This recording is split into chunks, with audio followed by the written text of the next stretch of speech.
Scientist here. Now we're going to take kitchen science outside today. Still kitchen science because we are going to use the food coloring from our baking cabinet and some cornstarch along with some water to make chalk paint. All right, you will need a tablespoon and a muffin tin to do this very simple recipe. We are going to start out by putting 2 tablespoons of cornstarch in each compartment. I'm going to make 6 colors, so 6 of these little holes here. We'll get 2 tablespoons each of cornstarch. Alrighty. 1, 2. Let's do one more. I thought today we'd make the primary colors, which are red, blue, and yellow. And then we'd make the secondary colors, which are green, orange, and purple.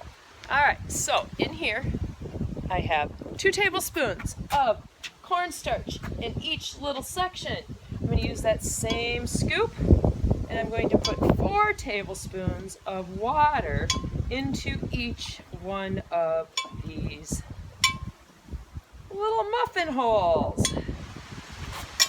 All right, all 4 of them have 2 tablespoons of cornstarch and 4 tablespoons of water.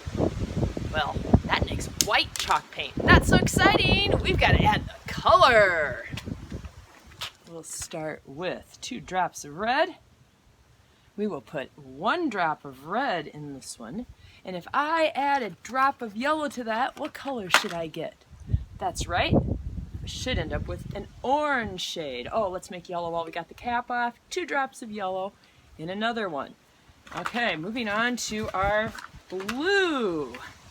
If I put 2 drops of blue in here, mixed in with 2 drops of red, we should get purple.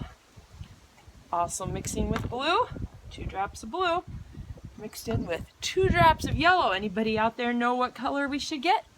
Blue and yellow make green. Oh, and then we could use just a plain old blue. So 2 drops of blue, in that goes. All right, now it's time to stir. I have a little science activity going on here. Anybody see that bee that just landed in my food coloring? It must be attracted to the color. Well, here we go. We're going to stir. Now what you're going to find is that water and cornstarch, they're a suspension. As soon as I quit stirring, the water rises to the top and the cornstarch settles on the bottom. This same thing happens like when I'm going to make a thickening for gravy. All right, so I've got my red, and I'm going to make my orange. Oh, look at these bright colors. Aren't these just looking great? Hopefully you can see those at home well. All right, I'm stirring and stirring, trying to get that cornstarch off the bottom. And I will continue doing that with each of my lovely primary and secondary colors. All right, now we call these chalk paints. I thank my sister and my niece for sending me this recipe that really works quite well.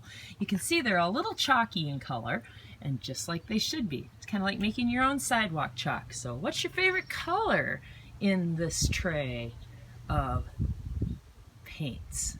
I like that green. I'm going to give that one a try first. Green here for Suzy, the silly scientist. Now, that bright color will show up when it dries. At first when it goes on, it looks a little pale.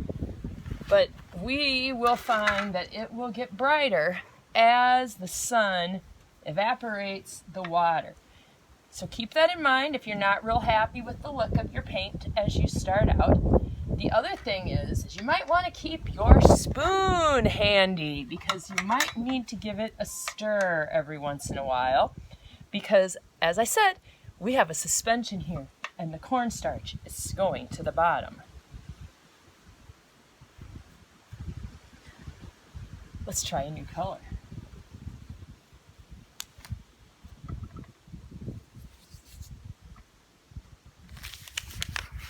And here's my masterpiece. Little solar system and some science equipment and just some fun flowers by Suzy, the silly scientist.